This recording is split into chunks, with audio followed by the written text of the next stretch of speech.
Hey, how's it going, guys? Shadow Stitch here. So today we actually have a post-com of a game. So what ended up happening, this was our PDLP week 4 game. By the way, sorry it's coming out a little late. Been playing the DLC and stuff like that and got a little distracted, and just in general just getting ready for the new season of draft leagues and stuff like that. But we do still have this one going on, so want to make sure that we still finish strong on the few holdout leagues from the last pre-home meta or pre-DLC meta rather.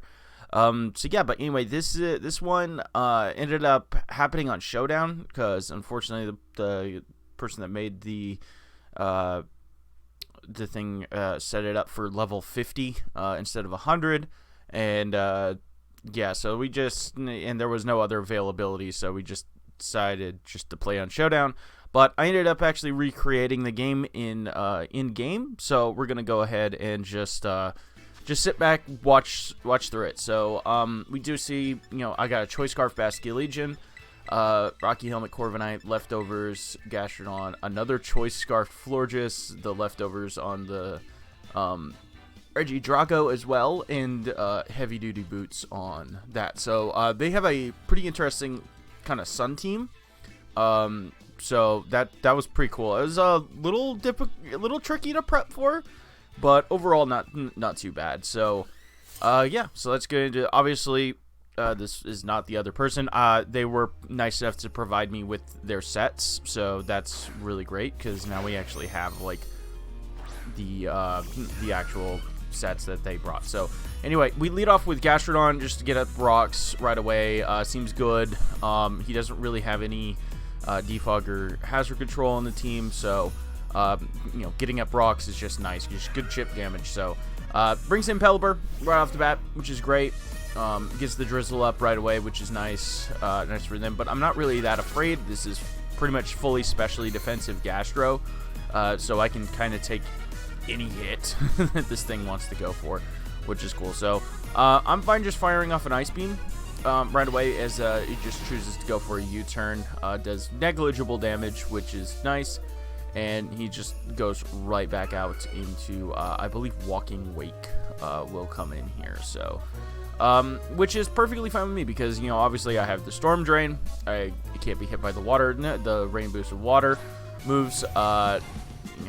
Choice specs like Draco Meteor will hurt a lot, but that is what it is. So with the rocks, does about 30%. That's pretty solid. And now I just get to scout and see what kind of walking weight this is. So we click recover based on the damage that he puts out here with this hurricane, and we do see that this is indeed a choice specs walking weight. So that's pretty cool. So recover all the way back up to the full, which is great. So now I know it's a choice specs walking wake. He saw how much damage that did. I'm not really expecting this thing to stay in. It certainly could, but I definitely see it making a switch out. So I just go out into Florges. It has Baton Pass, so I can like pivot or something like that. But in general, just it's a good Monda to go into. Fairy Stab looks pretty strong in this matchup. So there we go. Go into Choice Scarf Florges, and I don't necessarily love hitting this Enamorous. I do see it's not boots, and as we find out right here, it's actually Choice Scarf. So that's great knowledge to have. So we've sussed out at least two item slots right there with the Choice Scarf on the Enamorous and a choice specs on the Walking Way. So, but now we get to go to the start of the show, the BASCULEGION.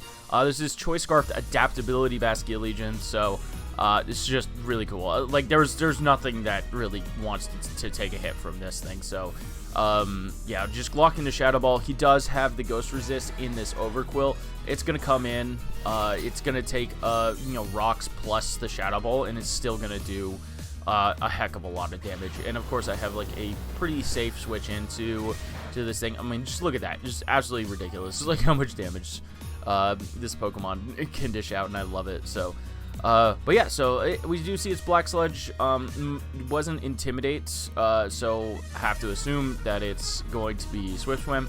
So we switch right on out here. I got Corviknight, Rocky Helmet Corviknight. If this thing touches me, it's gonna get chipped down even more, which is great for me. But just choose to set up a layer of spikes, respectable for sure. Can't really hit on that. So expecting him to pivot out here. I'm just gonna go ahead and go for a U-turn. But I believe he chooses to stay in and go for a crunch. So yep, there is. So he chooses to go for crunch. Doesn't do too much damage.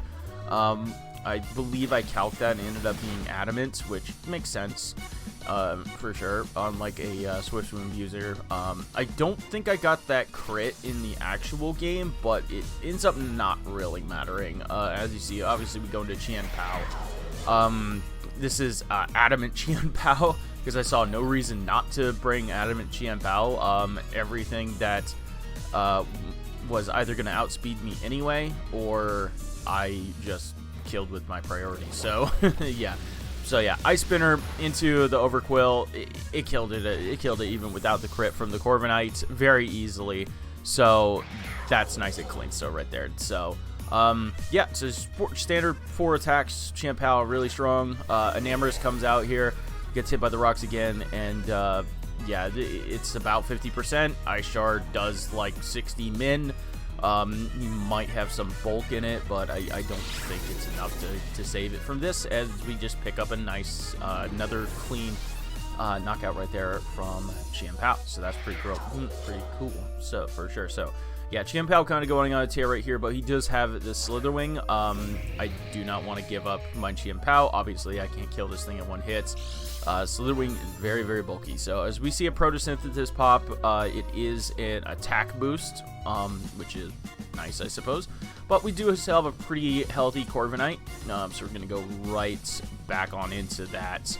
As Rocky Helmet, of course. So if it goes for like a close combat, first impression or something like that, it's going to take some free damage, as it does indeed go for the first impression. So again, expecting maybe a U-turn, a close combat or something. I'm just going to go for a Roost. It makes pretty decent play. Goes for a bulk up.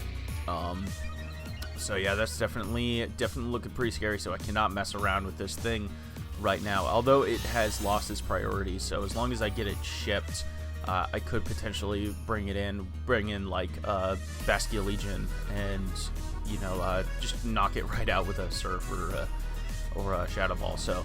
But yeah, I'm definitely going to just say, alright, we are not messing around with this thing. As he goes for another bulk up for some reason. I definitely think that some damage should have come off there that turn at least.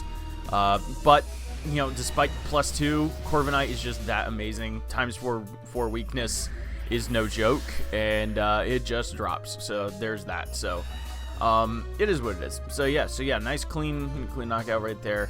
As Walking Wake comes back in.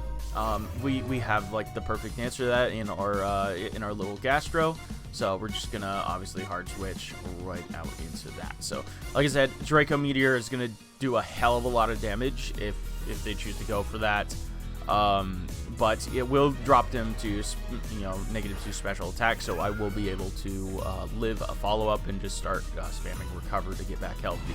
But chooses to go for a Flamethrower, does absolutely nothing. Which is nice. So yeah, Leftovers is really cool as well. So so yeah, so now I'm expecting a double out, so or just the lock into Flamethrower, which obviously Forages can take. So yeah, Walking Wake switches on out, and Pelipper ends up coming back in to set up the rain one more time, which is nice for them for sure. So yeah, we saw earlier that this is not Damp Rock Pelipper. As we see, it is Boots, which is very nice to know. So yeah, get hit under 50% from the spike, but Moonblast is just really, really strong. So yeah, should be able to easily 2-hit KO this thing. I do get a crit right here, but I didn't get that in the original game, but it doesn't really matter. We easily live a Hurricane. We don't get confused. and I could just Moonblast away. So yeah, like I said, I didn't get that crit in the original game, but it didn't matter. It's still a 2-hit KO either way, and yeah, that's just really, really nice. So alright, so yeah, so as you see, we are very close to a potential 6-0, so if possible, I want to try to preserve that, get as much differential as I possibly can as the Lycanroc comes out here one more time. A potential Sash is broken, which is nice, but I don't really want to just give up my floor just for free, so I can go into Corv. A little bit scary if he tries to go for like a Swords Dance or something like that. That could potentially be very, very annoying, but it is what it is. So Corv, of course, comes in.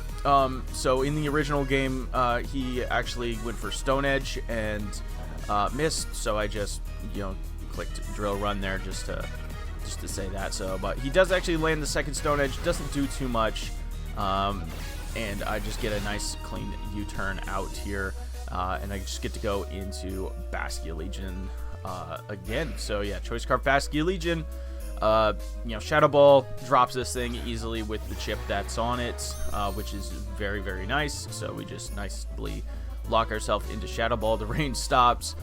He might have thought that maybe I was a rain set, but you know, it is what it is. So, but yeah, so yep, Choice Scarf Basculegion clicks that Shadow Ball, easily drops the Lycanroc from that range, which is great. And then I believe all that he has left is the Walking Wake. And yeah, so that's great. So yeah, Walking Wake comes in, goes about under 50 from the Stealth Rocks. So we do outspeed this thing, and we easily cleaned it up with one last Shadow Ball. And yeah, that was our week 4. So nice clean 6-0 win right there. Very cool. So Basculegion putting in some love. I really like this Pokemon, especially into like a rain team, because it was just like some mind games kind of things. It was like, am I going to bring Swift Swim to take advantage of your Swift Swim? But I chose Choice Scarfed, and if I got the opportunity to lock into like Choice Scarfed, Adaptability, Surf, and Rain, then fantastic. But yeah, Shadow Ball just looks so spammable in this game. But yeah, so that was my week 4 for PDLP. Like I said, sorry it's coming out a little bit late, but hey, it's here, and that's cool. So yeah, that's gonna be it for right here, though. Thank y'all so much for watching. Like, comment, sub, all that fun stuff. Love y'all. Deuces.